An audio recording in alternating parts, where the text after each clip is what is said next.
શાંતિ. 29/12/2025 આજના મીઠા બાબાના મધુર મહાવાક્ય. મીઠા બાળકો, હવે ઘરે જવાનું છે, એટલે દેહ સહિત દેહના બધા સંબંધોને ભૂલી મામ એકમ યાદ કરો અને પાવન બનો.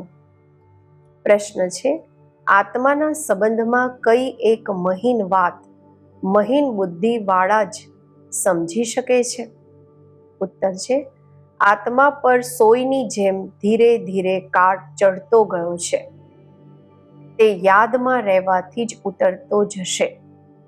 જ્યારે કાટ ઉતરે એટલે કે આત્મા તમો પ્રધાનથી સતો પ્રધાન બને, ત્યારે બાપનો ખેંચાણ થાય અને તે બાપની સાથે પાછા જઈ શકે. બીજું, જેટલો કાટ ઉતરતો જશે એટલી બીજાને સમજાવવામાં ખેંચાણ થશે. આ વાતો ખૂબ મહીન છે, સૂક્ષ્મ છે, જે મોટી બુદ્ધિવાળા સમજી નથી શકતા. જાડી બુદ્ધિવાળા સમજી નથી શકતા. ઓમ શાંતિ. ભગવાન વાચ. હવે બુદ્ધિમાં કોણ આવ્યું? તે જે ગીતા પાઠશાળાઓ વગેરે છે એમને તો ભગવાન વાચ કહેવાથી શ્રી કૃષ્ણ જ બુદ્ધિમાં આવશે. અહીંયા તમને બાળકોને તો ઊંચેથી ઊંચા બાપ યાદ આવશે. આ સમયે આ છે સંગમ યુગ, પુરુષોત્તમ બનવાનો. બાપ બાળકોને બેસી સમજાવે છે કે દેહ સહિત દેહના બધા સંબંધ તોડી પોતાને આત્મા સમજો. આ ખૂબ જરૂરી વાત છે જે આ સંગમ યુગ પર બાપ સમજાવે છે. આત્મા જ પતિત બની છે, પછી આત્માને પાવન બની ઘરે જવાનું છે. પતિત પાવનને યાદ કરતા આવ્યા છે, પરંતુ જાણતા કંઈ પણ નથી. ભારતવાસી બિલકુલ જ ઘોર અંધકારમાં છે. ભક્તિ છે રાત, જ્ઞાન છે દિવસ. રાતમાં અંધકાર, દિવસમાં રોશની હોય છે. દિવસ છે સતયુગ, રાત છે કળિયુગ. અત્યારે તમે કળિયુગમાં છો, સતયુગમાં જવાનું છે. પાવન દુનિયામાં પતિતનું કનેક્શન જ નથી. જ્યારે પતિત હોય છે તો પાવન થવાનો ક્વેશ્ચન ઉઠે છે.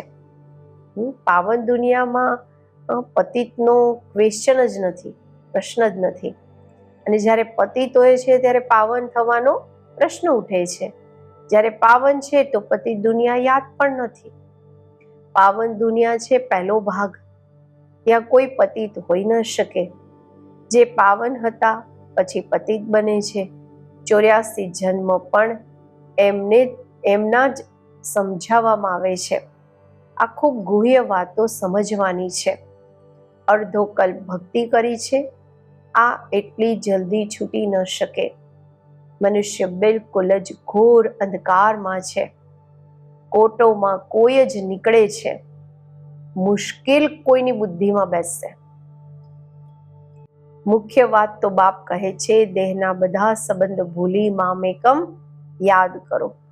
આત્મા જ પતિત બની છે, એને પવિત્ર બનવાનું છે. આ સમજણ પણ બાપ જ આપે છે, કારણ કે આ બાપ પ્રિન્સિપાલ, સોનાર, ડોક્ટર, બેરિસ્ટર બધું જ છે. આ નામ ત્યાં રહેશે નહીં. ત્યાં આ ભણવાનું પણ નહીં રહેશે. અહીંયા ભણે છે નોકરી કરવાના માટે. આગળ ફિમેલ આટલું ભણતી નહીં હતી. આ બધું પછીથી શીખ્યા છે. પતિ મરી જાય તો સંભાળ કોણ કરે? એટલે ફિમેલ પણ બધું શીખતી રહે છે. સ્ત્રીઓ, બહેનો બધું શીખે છે કે પતિ મરી જાય તો પોતાના પગ ઉપર ઊભી રહે. સતયુગમાં તો એવી વાતો હોતી નથી જે ચિંતન કરવું પડે. અહીંયા મનુષ્ય ધન વગેરે ભેગું કરે છે એવા સમયના માટે. ત્યાં તો એવા વિચાર જ નથી જે ચિંતા કરવી પડે. બાપ તમને બાળકોને કેટલા ધનવાન બનાવી દે છે. સ્વર્ગમાં ખૂબ ખજાનો રહે છે.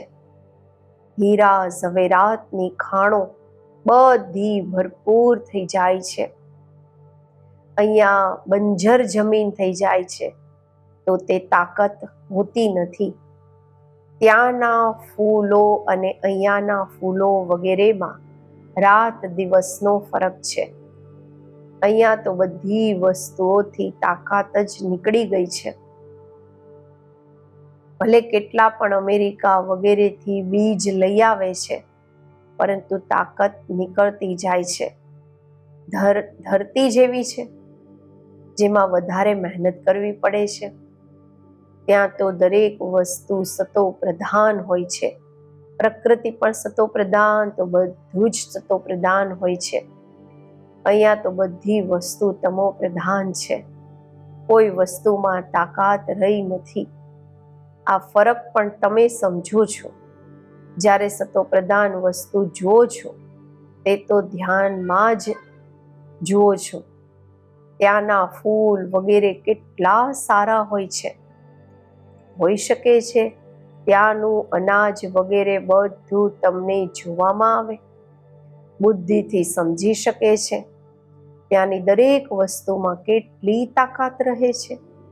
નવી દુનિયા કોઈની બુદ્ધિમાં આવતી જ નથી. આ જૂની દુનિયાની તો વાત નહીં પૂછો.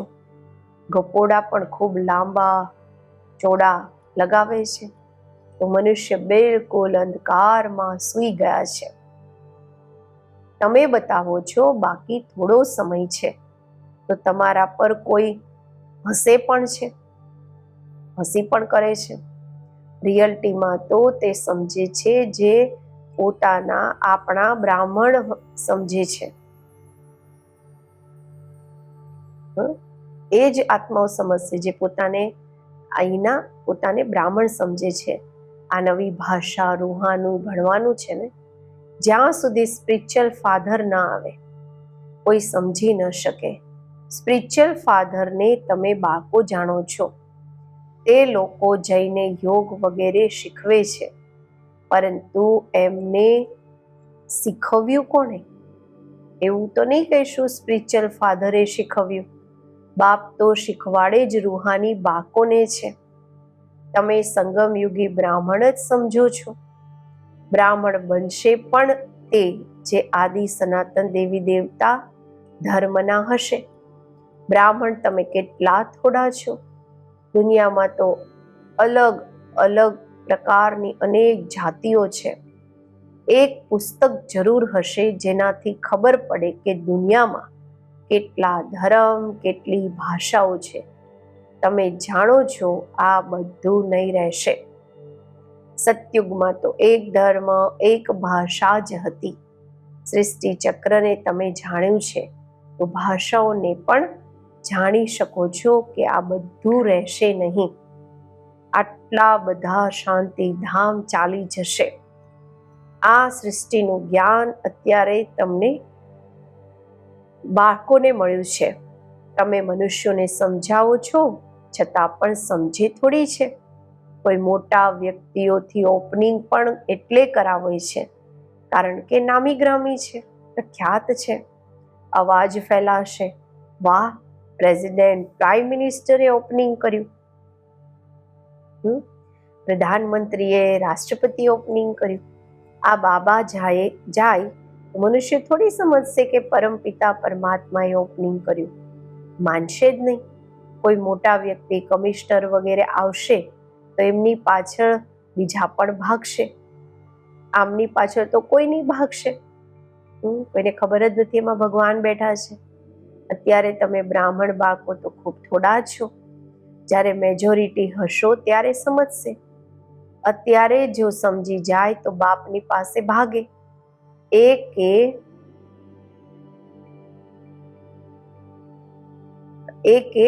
બાળકીને કહ્યું હતું કે જેમણે તમને આ શીખવ્યું અમે ડાયરેક્ટ કેમ નહીં એમની પાસે જઈએ? પરંતુ સોય પર કાટ લાગેલી છે તો ચુંબકની કશિશ કેવી રીતે થાય? કાટ જ્યારે પૂરી નીકળે ત્યારે ચુંબકને પકડી શકે. સોયનો એક ખૂણો પણ કાટ ચડેલી હશે તો એટલી ખેંચાશે નહીં. બધો કાટ ઉતરી જશે ત્યારે તો પાછળથી જ્યારે એવા બનશો પછી તો બાપની સાથે પાછા જશો. અત્યારે તો ચિંતા છે કે અમે તમો પ્રધાન છીએ, કાટ ચઢેલી છે. જેટલા યાદ કરશો એટલો કાટ સાફ થતો જશે. ધીરે ધીરે કાટ નીકળતો જશે. કાટ ચડેલો પણ ધીરે ધીરે છે ને, પણ પછી ઉતરશે પણ એવી રીતે. જેમ કાટ ચડ્યો છે તેમ સાફ થવાનો છે. તો એના માટે બાપને યાદ પણ કરવાના છે. યાદથી કોઈનો વધારે કાટ ઉતરે છે, કોઈનો ઓછો. જેટલો વધારે કાટ ઉતરેલો હશે એટલા તે બીજાને સમજાવવામાં ખેંચશે. આ ખૂબ સૂક્ષ્મ વાતો છે. જાડી બુદ્ધિવાળા સમજી ન શકે. તમે જાણો છો રાજાઈ સ્થાપન થઈ રહી છે. સમજાવવા માટે પણ દિવસ પ્રતિદિવસ યુક્તિઓ નીકળતી રહે છે. આગળ થોડી ખબર હતી કે પ્રદર્શનીઓ, મ્યુઝિયમ વગેરે બનાવીશું. આગળ ચાલી થઈ શકે છે, બીજું કંઈ નીકળે. હજુ ટાઈમ તો છે ને, સ્થાપના થવાની છે. હાર્ટ ફેલ પણ નથી થવાનું. કર્મેન્દ્રિયોને વશ નથી કરી શકતા તો નીચે પડે છે. વિકારમાં ગયા તો પછી સોય પર ખૂબ કાટ લાગી જશે. વિકારથી વધારે કાટ ચડી જાય છે. સતયુગ ત્રેતામાં બિલકુલ થોડી, પછી આ અડધા કલ્પમાં જલ્દી કાટ ઉતરે છે, નીચે પડી જાય છે. એટલે નિર્વિકારી અને વિકારી ગાવામાં આવે છે. વાઇસલેસ દેવતાઓની નિશાની છે ને, નિર્વિકારી દેવતાઓ એ નિશાની છે ને. બાપ કહે છે દેવી દેવતા ધર્મ પ્રાય લોપ થઈ ગયો છે. નિશાનીઓ તો છે ને, સૌથી સારી નિશાની આ ચિત્ર છે. તમે આ લક્ષ્મી નારાયણનું ચિત્ર ઉઠાવી પરિક્રમા આપી શકો છો, કારણ કે તમે આ બનો છો ને. રાવણ રાજ્યનો વિનાશ, રામ રાજ્યની સ્થાપના થાય છે. આ રામ રાજ્ય, આ રાવણ રાજ્ય, આ છે સંગમ. અનેકના અનેક પોઈન્ટ્સ છે. ડોક્ટર લોકોની બુદ્ધિમાં કેટલી દવાઓ યાદ રહે છે.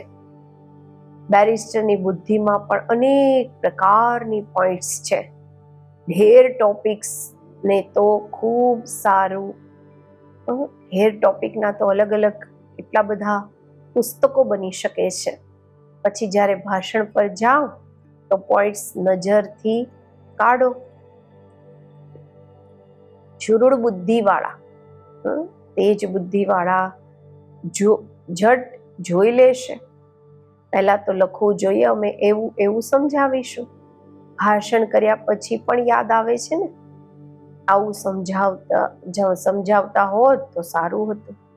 આ પોઈન્ટ્સ બીજાને સમજાવવાથી બુદ્ધિમાં બેસશે. ટોપિક્સની લિસ્ટ બનેલી હોય, પછી એક ટોપિક ઉઠાવી અંદરમાં ભાષણ કરવું જોઈએ કે પછી લખવું જોઈએ. પછી જોવું જોઈએ બધી પોઈન્ટ્સ લખી છે. જેટલા માથું મારશો એટલું સારું છે. બાપ તો સમજે છે ને કે આ સારા સર્જન છે. આમની બુદ્ધિમાં ખૂબ પોઈન્ટ્સ છે.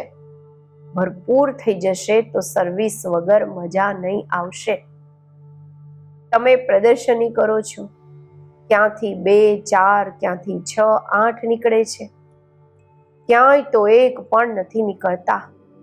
હજારોને જોયા, હજારોએ જોયું પ્રદર્શની, નીકળ્યા કેટલા થોડા. એટલે અત્યારે મોટા મોટા ચિત્ર પણ બનાવતા રહે છે. તમે હોશિયાર થતા જાઓ છો. મોટા મોટા વ્યક્તિઓના શું હાલ છે તે પણ તમે જુઓ છો. બાબાએ સમજાવ્યું છે, તપાસ કરવાની છે. કોઈને આ નોલેજ કોને આ નોલેજ આપવી જોઈએ? જોવી જોઈએ જે મારા ભક્ત હોય. ગીતાવાળાને મુખ્ય વાત એક જ સમજાવો, ભગવાન ઉચ્ચથી ઉચ્ચને જ કહેવામાં આવે છે, તે છે નિરાકાર. કોઈ પણ દેહધારી મનુષ્યને ભગવાન નથી કહી શકતા. તમને બાળકોને અત્યારે બધી સમજ આવી છે. સંન્યાસી પણ ઘરનો સંન્યાસ કરી ભાગે છે. કોઈ બ્રહ્મચારી ચાલ્યા જાય છે.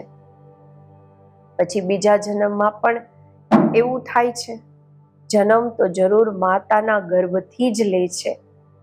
જ્યાં સુધી લગ્ન નથી કર્યા તો બંધન મુક્ત છે. એટલા કોઈ સંબંધી વગેરે યાદ નહીં આવશે. લગ્ન કર્યા તો પછી સંબંધ યાદ આવશે. ટાઈમ લાગે છે. જલ્દી બંધન મુક્ત નથી થતા. પોતાની જીવન કહાની ખબર તો બધાને રહે છે.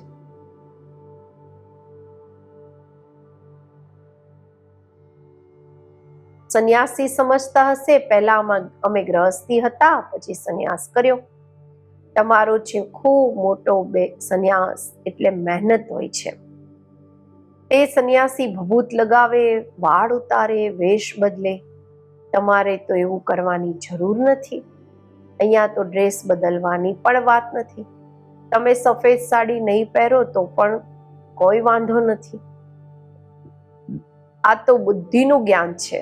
અમે આત્મા છીએ, બાપને યાદ કરવાના છે, એનાથી કાટ નીકળશે અને અમે સતો પ્રધાન બની જઈશું. પાછા તો બધાય જવાનું છે. કોઈ યોગ બળથી પાવન બની જશે, કોઈ સજા ખાઈને જશે. તમને બાળકોને કાટ ઉતારવાની જ મહેનત કરવી પડે છે. એટલે આને યોગ અગ્નિ પણ કહે છે. અગ્નિથી પાપ ભસ્મ થાય છે. તમે પવિત્ર થઈ જશો. કામ ચિતાને પણ અગ્નિ કહે છે. કામ અગ્નિમાં બળીને કાળા બની ગયા છે. હવે બાપ કહે છે ગોરા બનો. આ વાતો તમને બ્રાહ્મણોને સિવાય કોઈની બુદ્ધિમાં બેસી નથી શકતી. આ વાતો જ ન્યારી છે. તમને કહે છે આ તો શાસ્ત્રોને પણ નથી માનતા, નાસ્તિક બની ગયા છે. બોલો, શાસ્ત્રો તો અમે ભણતા હતા. પછી બાપે જ્ઞાન આપ્યું છે. જ્ઞાનથી સદગતિ થાય છે. ભગવાન વાચ, વેદ ઉપનિષદ વગેરે ભણવાથી, દાન પુણ્ય વગેરે કરવાથી કોઈ પણ મને પ્રાપ્ત નથી કરતા. મારા દ્વારા જ મને પ્રાપ્ત કરી શકે છે.